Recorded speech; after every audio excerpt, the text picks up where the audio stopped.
Hello everyone and welcome to SOI Update. I'm your host, Karina Corona. Today we will be bringing you a special SOI update in honor of today being International Women's Day. To start off, Jessie will be giving us a look into some important women in the history of sports. Thank you, Karina. It's International Women's Day, a day to honor how far we've come to gender equality and to recognize what it takes to obtain gender balance in all societies. Gender isn't something that should stand in the way of anyone's pursuits. So I'm going to focus on the history of women in sports and briefly share a few of the accomplishments of women in the Olympics.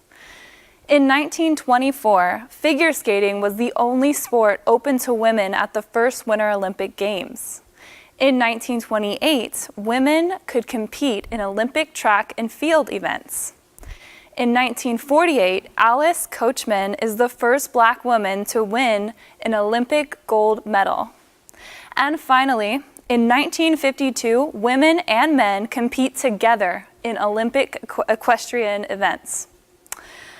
We have certainly come a long way since the 19th century, when it was more encouraged for women to participate in sports like beauty bathing swimming or perhaps do light leisure activities, and mostly just sit there and look pretty and birth a few babies while you're at it. We've worked hard to break stereotypes that reveal women have the same capabilities as any man, and we are proving that more every day. Back to you, Karina. Thanks, Jessie. That was interesting. Now to give us an update in the weather is Deidre. What's the weather going to be like? Thank you, Karina.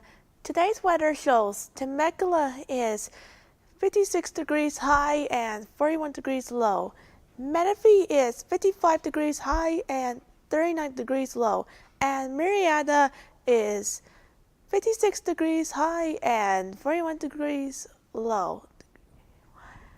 On Sunday and Monday, showers are coming because it looks like a little bit of rain, but we want to see raining quarters and dollars. Back to you, Karina. Thanks, Deidre, for that weather update. Hopefully I can catch some of that money that's raining down. Now to Brittany, who is going to talk about the women whose roles in sports are evolving. Thank you, Karina. Danica Patrick was the most successful woman in NASCAR in the history of American open wheel racing.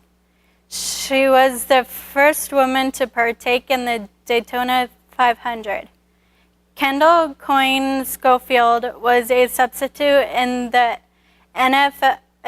NHL for Nathan McKinnon and competed in an all-star fastest skater skills competition.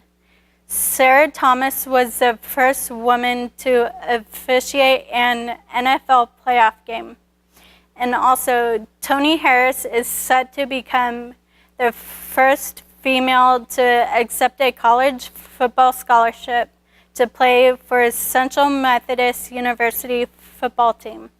Harris stated some strong words that empowered me when I read them. I don't let anyone stop me. I don't take no for an answer, she also said. My pet peeve is people telling me what I can't do, so I have to prove them wrong. That's all for sports today. Now back to you, Karina. Thanks, Brittany. Happy to see women becoming more accepted into sports. Well, that does it for our special International Women's Day SOI update. Please check us out at spectrumofinnovation.org and on YouTube, Facebook, and Twitter. And finally, check out our main show on the 28th of this month. And remember, be proud of who you are. SOI out.